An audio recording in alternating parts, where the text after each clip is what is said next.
So yeah, now he broke you up are, with me. he broke up with you a second time. Yes. Brittany, I'm sorry. I So know. you are, So at this point, I'm, trying to rebuild my life. And with the second breakup, it was we're never getting back together. It was that sort of mentality, like for you this is too? it. Yeah, yeah. I mean, we had tried, and obviously it wasn't working, and so it was really kind of this sever. And that's when I really hit rock bottom. That's when I really went through my depression and, um, you know, faced a lot of ups and downs on the journey. Hey everybody, it's Pastor Tom here again. Thanks again for joining me, for joining my guest, Brittany Rust. This is part 2 of our conversation together. Just a reminder, if you didn't hear the first podcast, go back and check it out. And you will get the kind of the backstory of what we're talking about here. You'll love that interview and that podcast. So go back and listen to that. Share it with others, if you will. Brittany, thank you again for being with me here on this podcast. Yeah, thank you for having me on the show. And thank you in advance for your honesty to tell a story of really of great embarrassment for you, a story that was something that you never, ever, ever dreamed would happen in your life. In fact, you have a book called Untouchable, which is really this idea of things that are untouchable, things that we just think would never, ever, couldn't possibly happen. And because of that, we kind of don't really guard ourselves against those things very much. But the very thing that ends up happening to you was on your list of untouchables. Just a quick reminder, Brittany grew up in a middle-class family, had unfortunately, at a very, very young age, had was sexually violated, and just a very traumatic time for her in her life, and it ended up leaving her as a person in a very confused, dark, depressed state. She ended up actually taking lots of medication for this, trying to find answers in so many different ways, but things just kind of kept getting more depressive, worse and worse and worse for her in her life, and there really didn't seem to be any hope. One day, she actually went to, of all things, a church service and ends up hearing about a God who loves her and a God who would accept her failures and all. And she goes to this church service feeling so guilty, so ashamed, so much in despair, and finds this God who is willing to love her, willing to give her grace and acceptance and forgiveness and accept her just like she is. She ends up getting into leadership at a church, and then she meets a guy named Ryan, and one of her biggest struggles still at this point was a need for companionship. So let's start right there. Brittany, again, thank you for being on the podcast with me, and tell me about meeting somebody named Ryan. Yeah, so I was getting off work and I went to this Easter lunch, and I knew everyone there except for one person. When I walked in the door, there was this guy across the room, and he was this extrovert telling this story. Everyone was laughing and intrigued. And for this introvert that I am, I was really, I took notice. And that day we started talking and developed a friendship, spent that summer just hanging out as friends. And at the end of the summer, he asked me out, and I said yes. And we started dating, which then led to that fall doing something I said I would never do, and that was have sex outside of marriage.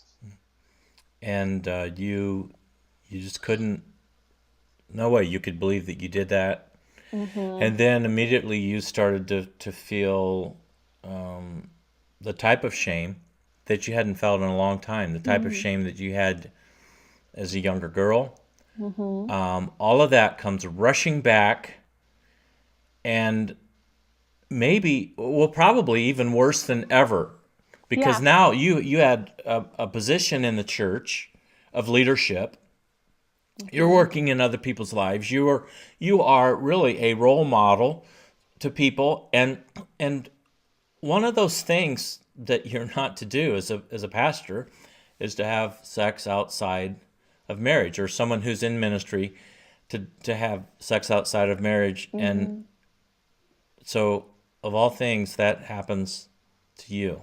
Yeah. And the night that it happened, I certainly knew that by doing this, I knew that my life would be forever changed, that the trajectory that I was on, the plans that Hmm. I had for my life, that all of that was instantly gone because of this, sin I had committed. And I knew that I would likely end up losing my role at the church. So, you end up talking to a friend about it. Hmm. Is this someone who worked with you at the church?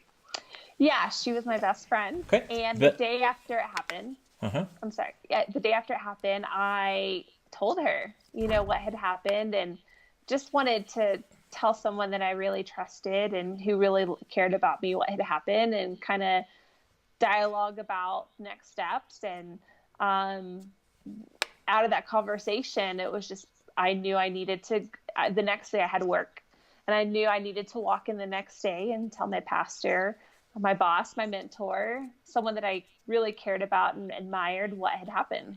So, was work at the church? You mean you had to go to? Yeah. So you Hmm. you have to go back to the place that you're so embarrassed to. I mean, you're so embarrassed to begin with, and Hmm. then now part of your work and your job ends up, being something that now is going to have to be part of your confession and all of that embarrassment. So you confide in someone that you can trust, and that had to Hmm. feel very good to at least be able to get it out. You can trust her. Hmm. She was going to let you kind of do it in your own way, right? I mean, she was going to just let you go back into work in a church and at your own time, your own pace to talk about it.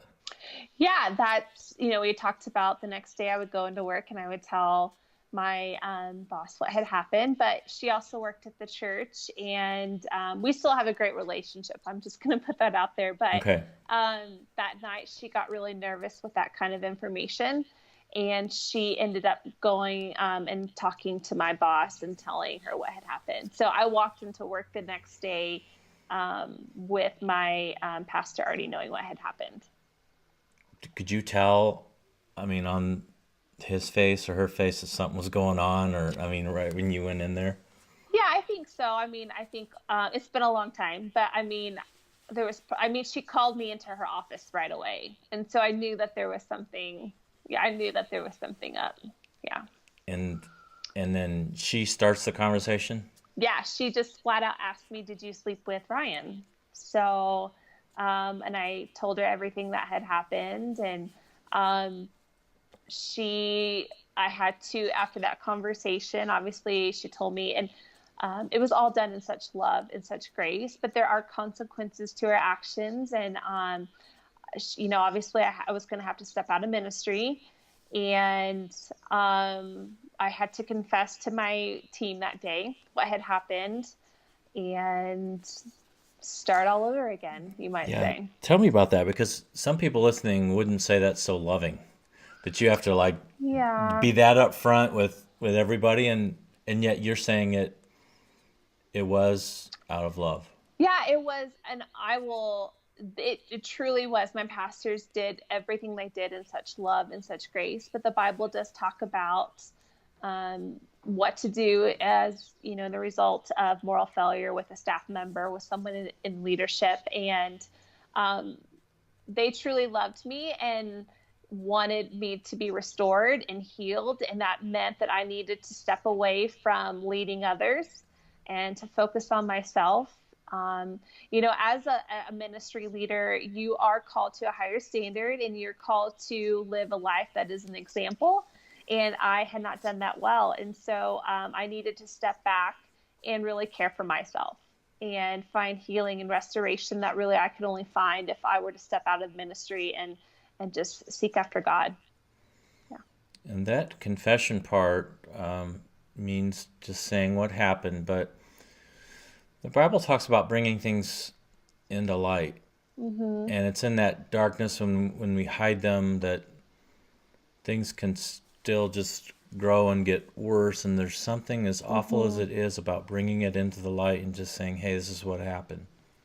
Yeah, I mean, I will always be an advocate for confession, and that could look so many different ways depending on who you are and what's happened. Maybe that's just with your spouse or a friend or a counselor. I think confession is so freeing though. And I think that's why that's something that is God's on heart. It's on God's heart for us to do, is because confession, it really allows us to step into the freedom. When we don't confess, we're living under that blanket of shame and guilt and isolation. And it's not until we talk about it with someone that really we can be open to God's working in our life to overcome that. And I have talked with ministry leaders over the years who did try to hold on to that struggle and not confess, and it just got worse and it got worse and they got more depressed until finally they just had to talk about it. But I will say from experience and from people that I know and trust, the longer you hold on to onto that, the harder it's going to be for you. I just can't imagine how that felt for you, though. I mean, because it's not Yeah. just talking to one person, but now you're having to share this with all these people, Mm-hmm. Mm-hmm. Yeah, people like I over and worked over, with. over and over Yeah. again. Yeah. Yeah, I mean, they deserve to know what had happened. I mean, I worked really and thankfully they were all my friends. We were all a group of people who worked really close together and really admired and respected and trusted each other. And so I knew it was a safe space. Um, but yeah, I confessed to them as a part of their body, as a part of their team, um, to tell them what had happened and that I would be, stepping out of the ministry role. And, um, but the beautiful thing is that they all walked that journey with me so beautifully. And, it was only because of the grace that the church extended to me and love that I was able to walk through that well. So this awful day you have, Mm-hmm. you are you are you, you are still feeling a great bit of shame, Mm-hmm. and those feelings that you used to have are back with you. Mm-hmm. You go back and you tell Ryan, your Mm-hmm. boyfriend, about it, Yeah. and he was super receptive to you and understanding. Mm-hmm. Yeah. Yeah. I mean, obviously, he was really sympathetic towards what I had gone through and just really caring and wanting to comfort me. And we just continued our relationship, trying to do things right moving forward. And even though I felt so much shame for what had happened and I knew the consequences of my actions, we still weren't strong enough to, or in a good place to stand against temptation. And we actually ended up having sex again. And after that point, there was just so much pressure to like, to get married or to make this serious or what are we going to do that um, we actually ended up breaking up maybe about just a couple months after that experience. And yeah, we ended up breaking up. Now, we in the first podcast we did talk about boundaries. Mm-hmm. Talked about the fact that you actually had tried to set some boundaries so this wouldn't happen, and yet you did end up crossing those boundaries. Now, at this point in your story, were you thinking again of setting more boundaries? I mean, after this had happened, now was there the thought of, okay, I got to have a boundary where we just can't, we shouldn't see each other for so long? Or in your brokenness, was that not even something you could even think of at that time? Not yet. No, not Okay, yet. all Yeah. right. So he's kind, he's loving, and your relationship just takes off again, and Yeah. then there's this untouchable that happens a second time. Mm-hmm. Yeah. So it happened a second time. And like I said, we just felt too much pressure there was just too much, um, it was just a little toxic, and there was just too much clutter. And so we ended up breaking up.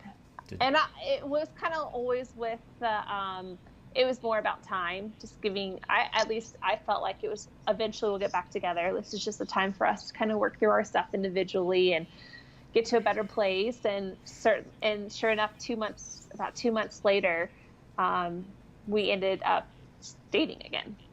So was it a mutual breakup, or was it? I mean, you both had kind of agreed that this isn't going to work, and then you end up 2 months No, later. he broke up with me. Oh, so Brittany, yeah, so you've got. obviously that put me in a really dark place, because not only had I done something I never said I would do that brought a lot of shame and guilt, and not only had I lost my job and my dreams, but now I had lost the guy that I loved. And so And you lost. Did you think you'd lost God too, or not? no, I didn't believe I had Okay. lost God, but I was All right. still struggling to find grace and healing at that Okay. point in my life. So you had lost pretty much everything. It felt. Yeah, and it was kind of temporary, because when we started dating again, I thought, okay, this is, we've had our time apart, and now we can move forward, and it'll get better. And we did date again, but just for a little bit, and then we broke up again. What happened? And that I was mean, really when I hit rock bottom. what?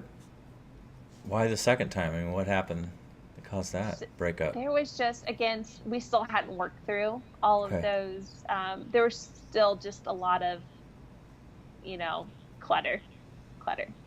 Yeah. So, Now yeah, he broke you up are. with me. He broke up with you a second time. Yes. Brittany, I'm sorry. I So know. you are. So at this point, I'm, trying to rebuild my life. And with the second breakup, it was, we're never getting back together. It was that sort of mentality, like, For you this too? is it. Yeah. Yeah. I mean, we had tried, and obviously it wasn't working. And so it was really kind of this sever. And that's when I really hit rock bottom. That's when I really went through my depression and, faced a lot of ups and downs on the journey. Depression comes back. Hadn't felt that to that level in a while. Yeah, since I had become a Christian. And it comes back. You don't have the relationship you've had a guy break up on you twice. Mm-hmm. Now you both decide it's not going to work out. Are you back in leadership at all, or doing anything like that? Okay, so you don't have No, that to feel good about, or no, I still continued to go to that church because it was, again, such a safe place, but I wasn't serving in any capacity. I'm glad to hear that the church was safe for you. You were able to go Yeah. back and be ministered to, and feel like they weren't thinking you were the worst person on earth and they loved you. Yeah. I'm Yeah. glad to hear that. Yeah, it was very much a powerful, it's part of why I was able to walk that journey and find healing. So you really had hit rock bottom. Um, were you ready to kind of give up on God, or? When we broke up that second time and it was kind of final, I really went through just a lot of anger and depression, and just felt so alone. But that's also when I really knew I needed to start rebuilding my relationship with God, because I honestly put Ryan first, and so this was the opportunity to, kind of get right with the Lord, so to speak. And I did try. I was praying all the time. I was crying out to God. I was worshiping. And after a couple months, I still didn't feel even an ounce better. Like it didn't Yeah. feel even the slightest bit Mm, easier. And I mm, got really frustrated with God because I'm mm-hmm, like, God, I am pursuing you, I am worshiping, I am praying, I'm doing all the right things. mm-hmm. Why is it not getting any easier? And I think it was about 4 or 5 months after the breakup that I just kind of, I didn't give up. I didn't give up on God. I didn't stop believing in God, but I was finally just like, God, I'm done. Like, I've tried it your way. It's not working. The world tells me that these things can help numb the pain. So I'm going to Mm-hmm. give this a try because I Okay. was just so exhausted Okay. of being hurt all the time. What things? So when I broke, there was about a month period where I just tried. I would date guys that I knew weren't Christians. I didn't really care. It was just nice to have the companionship. Mm-hmm. Mm-hmm. I got drunk one night, and that was, a thing I said I would never do. Another untouchable. Yeah, Okay. another Mm-hmm. untouchable. Mm-hmm. And I thought about one night committing suicide. I Mm-hmm. was just so wanting to escape the pain. I was so wanting to just be rid of it that I was willing to try so many things that I was never willing to do before. And after about a month of that, I just broke. I was like, God, you're right. These things don't work. And I knew that they wouldn't, but I just did it anyway because I was broken and I was hurting.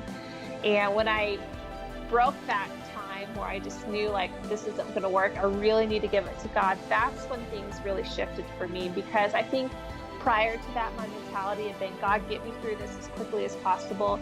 God, get me around this. God, I need to get through this as quickly as possible. I don't want to deal with it. But finally, this time when I broke, my prayer was, God, however long it takes, whatever it takes, I'm yours. I surrender. I just want you to heal me the right way. And I think when my prayer changed with that mindset that I was willing to face the pain, I was going to be willing to face the storm and surrender to Him. That's when God really started bringing healing into my life. Somehow, Brittany, you were still trying to remain in control, even after all of the brokenness, and Mm-hmm. you lost your job, you lost Ryan, you lost all these things, but somehow, like we all do, you still had an ounce of control that you felt you were Mm-hmm. holding on to, and that control would somehow make you feel like you can still somehow steer this in a way that is acceptable, and somehow you'll figure this out. And then Mm-hmm. when you were broken, and at that moment you were basically saying, God, I can't deal with this. I'm really doing a bad job. So Yeah. whatever you want to do, whatever it looks like, however it feels like, whatever else I have to do, as long as you want me to do it, whatever it is, I will do it because I'll trust that you're in control and somehow you're the only one that's going to bring me out of this. It's so true. You're right. I was thinking that if I did A, B, C, or D, um, then I would get through it, right? And that was still me trying to control the situation. But it wasn't until I completely surrendered it to God that I was able to start that process of healing. And I really believe that's where healing starts for anybody, no matter what you've been through, is coming to the point where you're going to say, I'm really going to face this, God, and surrender myself to you. And however long it takes, no matter what it takes, I'm going to commit to Hmm. this process. Did you feel anything different right then, or I mean, after that prayer, or that? I mean, Yeah, I mean, I think that's when the shame and the guilt that I had been carrying for that point, probably a year now or two, that's where it really lifted for me. And I was able to start having hope again. And I was hope. able to really start holding on to the promise that God's mercies are new every day. And it doesn't matter what I've done. God Hmm. loves me and God has forgiven me, and there's hope. And so it was like a new day for me. Hope. I think that's the key word, isn't it? Hope. Yeah. Hope, hope, hope. And I hope that listeners today just, man, realize that there is hope. There's hope in God. There's hope in just Hmm. confessing who you are and dealing with that, being honest. There's hope in Yeah. bringing it out into the light. There's hope in trying to stay connected with God, have friends that care.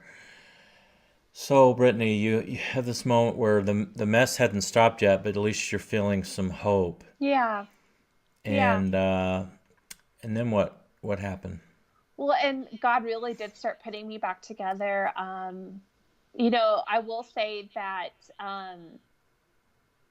I was starting to see that I could have a life separate from Ryan, right? That it wasn't, he wasn't my everything, but there was this whole life outside of that. And God wanted to, you know, wanted to bring me to a place of healing and restoration. And so I just gave everything to God, and I set my eyes on him, and I just committed to the healing process.